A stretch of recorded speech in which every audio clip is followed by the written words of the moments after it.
Money, silver, gold, position will all fade away. Buhari is no more. He was part of the people that brought in bandits together with some of the politicians in this country. So it's not that you don't know who were the... Hello and what's up, guys? In this video we are diving into a shocking outburst that is shaking the north right now. A respected northern cleric has finally broken his silence, accusing Nigeria's former president of being part of those who brought bandits into this country. He says powerful people have threatened him, begged him to keep quiet, but he has refused. According to him, this is not about politics, it is about truth, conscience, and the soul of the nation. The cleric began by saying Nigeria is passing through one of the most dangerous periods in its history. A time, he says, when Christians are facing silent genocide and the country is living under double standards. Then he dropped a bombshell. He said former President Buhari was part of the people that brought in bandits together with some politicians. He reminded Nigerians that when Boko Haram first emerged, some traditional rulers in the north warned that fighting them would be a fight against Islam. He said that mindset created the chaos we are seeing today, the killings, the fear, and the boiling anger in the north. According to him, while groups like IPOB and Yoruba agitators were quickly declared terrorists, killer herdsmen were never proscribed. And that, he said, is a hypocrisy tearing the country apart. The cleric, who described himself as a father and grandfather of 8, said he could have chosen an easy life, but he has decided to keep speaking, even if it costs him everything. Money, gold, position, all will fade, he said, but the greatest thing is to live for the glory of God and the blessing of humanity. He revealed that he has traveled by road through more than 20 states this year alone, from the north down to the south, just to see how ordinary Nigerians are suffering. He said, I didn't come as a politician, I came as a voice of conscience. Then his message took another turn. He warned that President Tinubu, like many old leaders, will soon grow too weak to govern. He said, give him 10 years, he will become a vegetable. Nigeria's youth must wake up and take responsibility for their country. He didn't stop there. The cleric directly called out Reno Omokri, accusing him of backing lies. It is a shame for you, Reno Omokri, he said, as a young man, to defend falsehood and deception against Christians. He also thanked Americans and global human rights bodies who have spoken out about what he called Christian genocide in Nigeria, saying the world must treat Christian lives with the same value as Muslim lives. According to him, whenever killings happen in the north, whether in Katsina, Zamfara, or elsewhere, he always speaks up. But he insisted, you will never see Christian militias. It is Islamic militias that dominate. 80% of Islamic preachers spread hate. They say death to Christians, death to infidels, and even moderate Muslims are not safe. He ended with a warning that has left Nigerians in shock. That's why the north is boiling, he said. Until we tell ourselves the truth, we will continue to live in deception, and the fire will only grow hotter. Guys, this statement is spreading fast across social media. Many people are hailing him for his courage, while others say he has gone too far. I will let you watch this video for yourself so you can see exactly what I'm talking about. Also, don't forget to like, share, and subscribe to this channel if you haven't already done so. Take a look, guys, and remember to share your thoughts after watching. Nigerians, I have come today to share with us the bitter truth about the Christian genocide and the rebirth of a nation. We live in a very, very, very sensitive period in the history of our country. I want to thank the millions of Nigerians that have committed themselves to seeing that we fight a just cause. I've seen the hundreds of thousands of responses, and I thank God that from all that I've seen, 97% of Nigerians want to, for one, stand up for what is truth and what is right.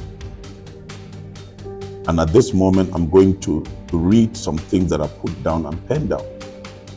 But I'm speaking to you in the midst of all the threats.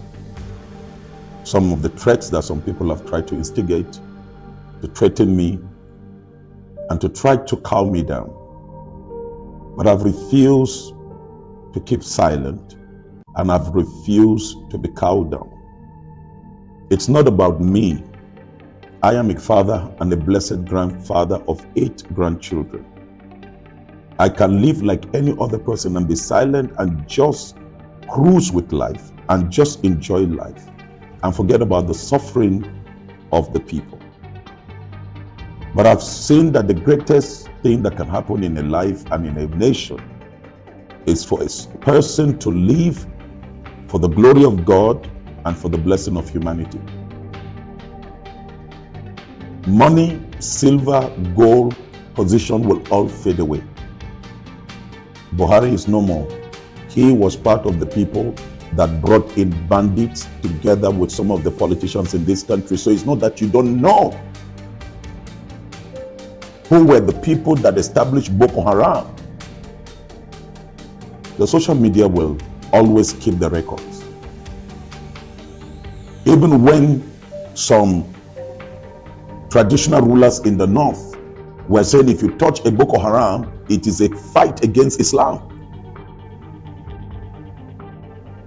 What we're seeing that is going on, it started with wiping away Christians first.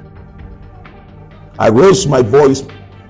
Most of you Nigerians are witnesses that the president of Nigeria and the government of Nigeria went after me because of speaking the truth against genocide, against the killer Fulani herdsmen that were not proscribed as terrorists, and IPOB was proscribed, and the Yoruba agitators were also proscribed as terrorists.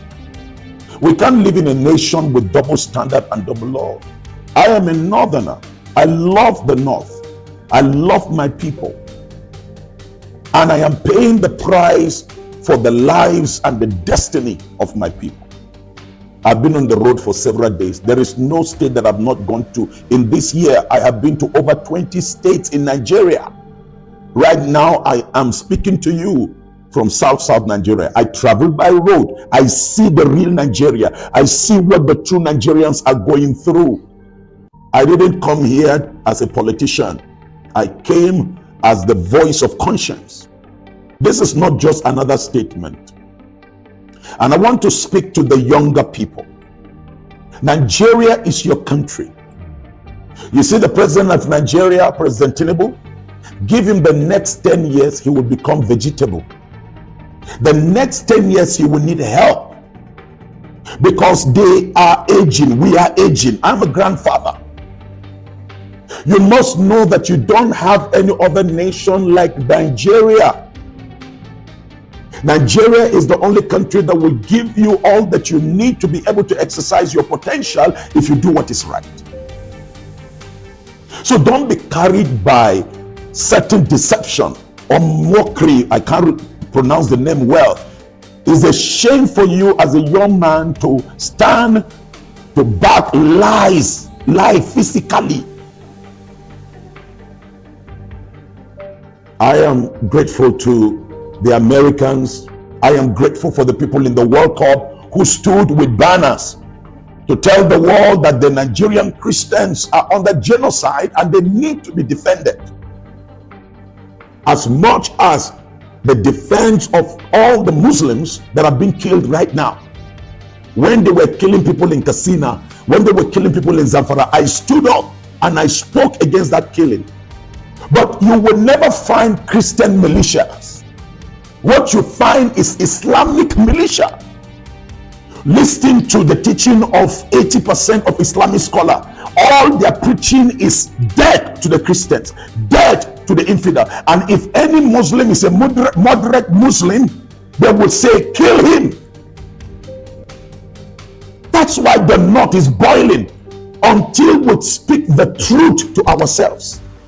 Until we speak the truth to ourselves. And I'm speaking with pain in my heart. Unless we speak the truth to ourselves. So that you can't continue to be sitting on the seat of lies and deception.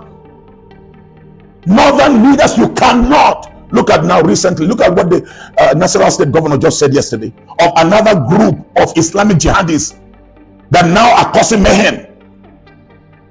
Look at it just day before yesterday. The hundreds of Fulani killer herdsmen with AK-47 on motorcycle, over 200 motorcycles that I could count, going on the street with guns, in a country like Nigeria, and you tell me that there are no terrorists, and you tell me there is no genocide?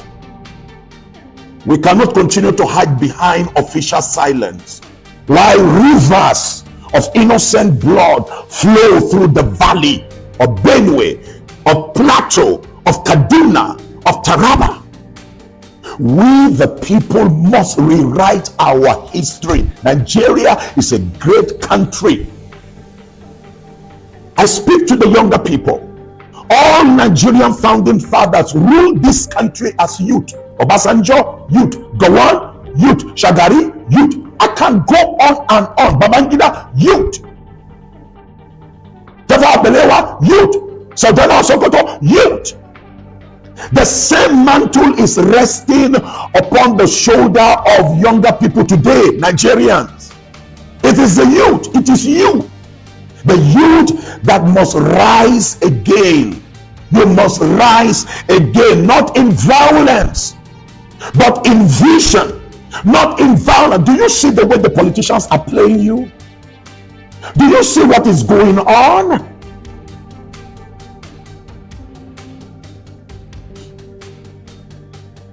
I saw the killing that took place just the last 24 hours on the plateau. And all of these places where Christians were wiped away from their community, taken away from their community, the terrorists are there. They are there as I'm talking. Where is the list of the sponsors of terrorists that the United Arab Emirates sent to Nigeria? They have it. You have it as a government.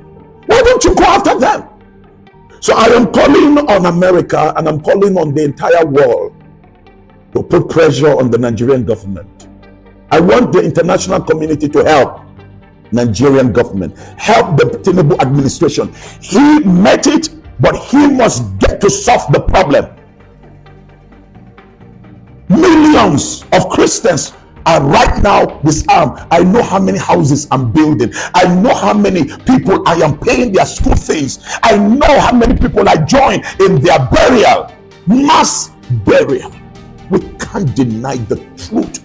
The truth is the truth. What is genocide?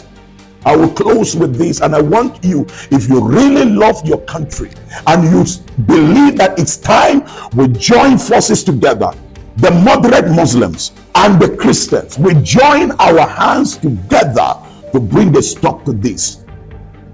President Tinubu, I will tell you, you need to watch some of the people you have as national security advisor, as some of the people as ministers.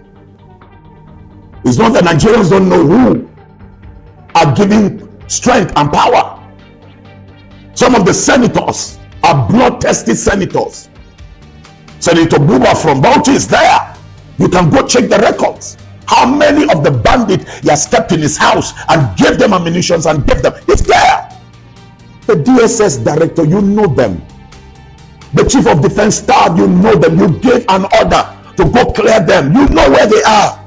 I know that sometimes your hands are tied, but let Nigerians for once rise up and say enough is enough. The killing, the inflicting harm, the forced displacement. Oh God, I pray that we all come to this point to know that there's only one nation, and this nation is our nation. We must all fight together. So join me in this move. Let's pray at the same time. Let's speak out and cry out for this government to get things right. I want to encourage this government, stop spending money trying to send people around the world to say that the stories are not true. I mean, America has embassy here. There is no country that doesn't have embassy. They know what is going on. All we need to do is for us to say, yes, this evil is on, killing is on. But now we will rise up as a nation, as a government, and flush out this bandit. Nigerians are ready to cooperate. Kwara is being destabilized. Southwest is being destabilized. The entire Northwest now is ungovernable. You had the cry of the governor of Zamfara. What is going on in Borno? The persecution Christians are going through. There is no one Christian in the far north that can tell you they have C of O to their church. In schools, they are not allowed to have their Christian religious knowledge. In this same country, these are citizens and indigents of the land. So today I am appealing to every Nigerian of conscience. You can come and abuse me, you can say whatever, but I am speaking this far for you to know. It's time to wake up. You can see the people that were hired to come, and the people could not hide the truth. But they spoke the truth that there is genocide in Nigeria. We can't continue with these liars in government. Nigeria, you will know the truth. Church leaders, you will know the truth. Imams, you will know the truth. And it is the truth that will set us free. And so I pray that the God of heaven, who hears the cry of the martyr, the blood of the people that were shed, the blood will continue to cry until defense comes for the innocent in this country. May God bless you, and may God watch over every one of you as we join forces together to reclaim the soul of our nation. God bless you. I'm in bitterness. Yesterday, they gathered at Sector 4. Dagom Ray of Fan was there.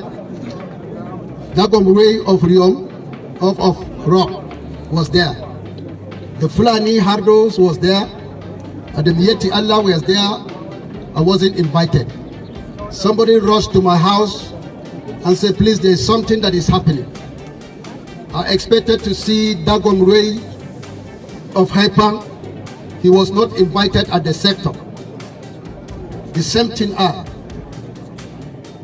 was surprised. What I said yesterday, not knowing that I will see it today. They invited us to the sector. When they told me I rushed, I joined them. They have gone far. They are almost in conclusion. But there is no how they can give me chance. They can block me not to talk, but they have to allow me to speak. And they brought this thing on social media that I make a statement that inducted the soldiers. And they say I was lying. I say, if I'm lying, all of you join me. Let us go to Nyarwe Farm District. Go and prove me wrong with the people on the ground. They say the number that I mentioned on social media was lie. It's only one person. I said, come right now and prove me wrong. Let me go and show you their grave. When somebody doesn't want to accept his mistake, then you expect crisis will increase, will never end.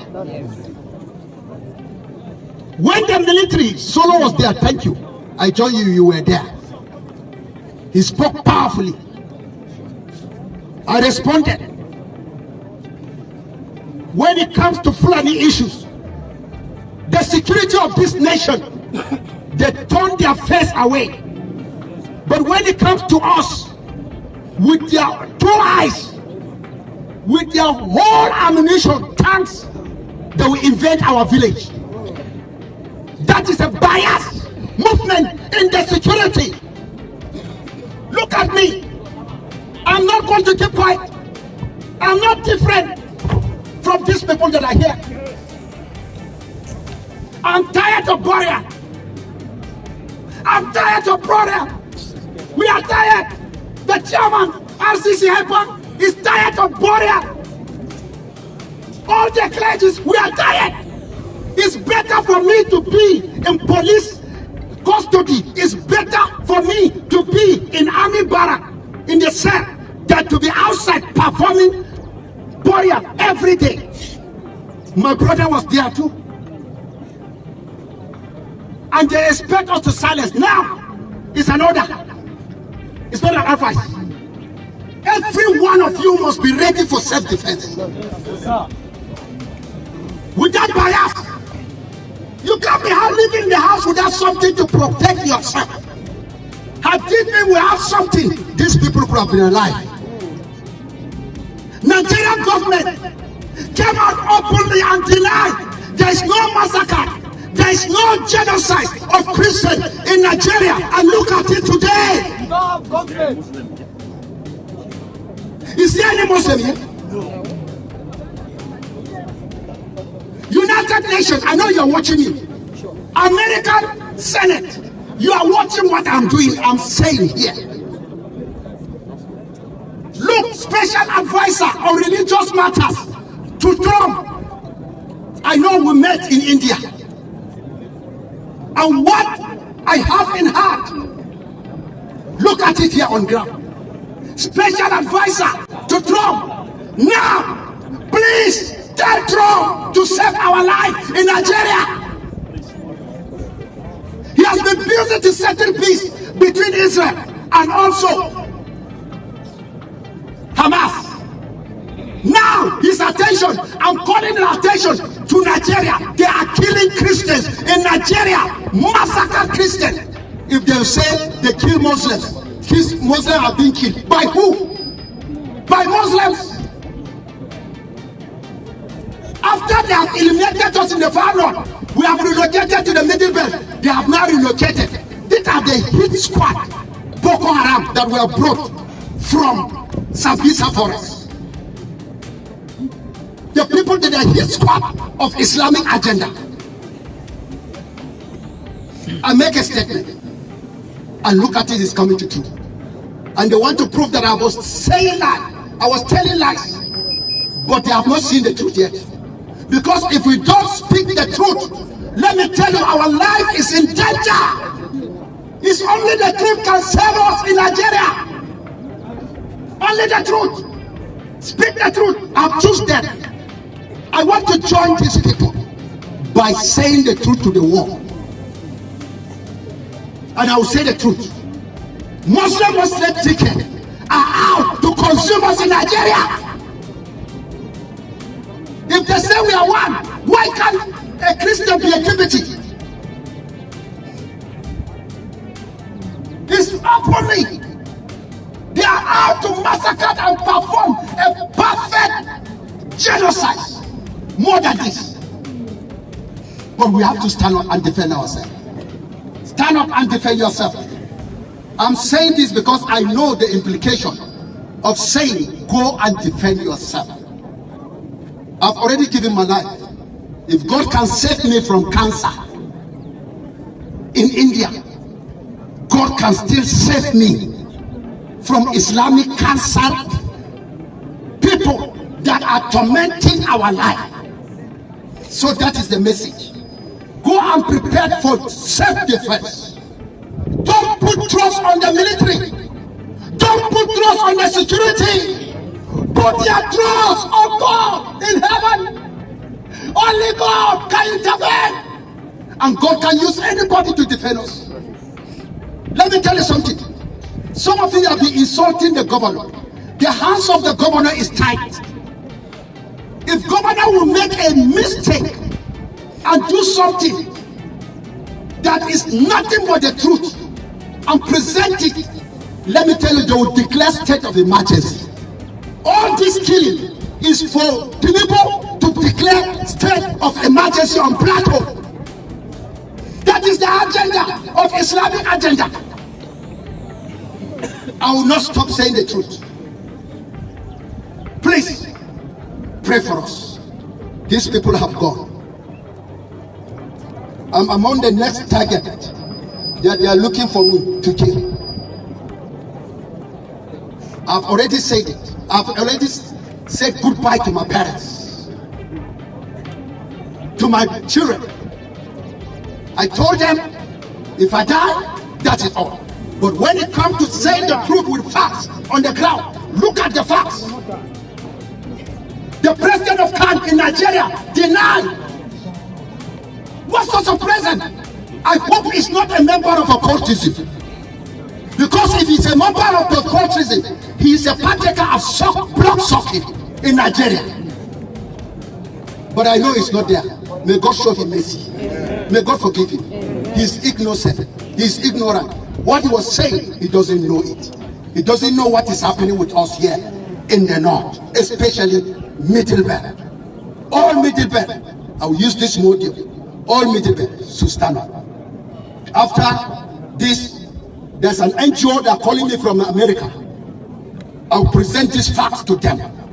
And I tell my brother journalist that is here, he's really doing justice with nothing but the truth. Masaraki, may God bless you and protect you. We are ready. They have targeted us, you and I. So we are ready to die. So we stand for this one. Katambaya asked the sector, why didn't he invite the head of HECAM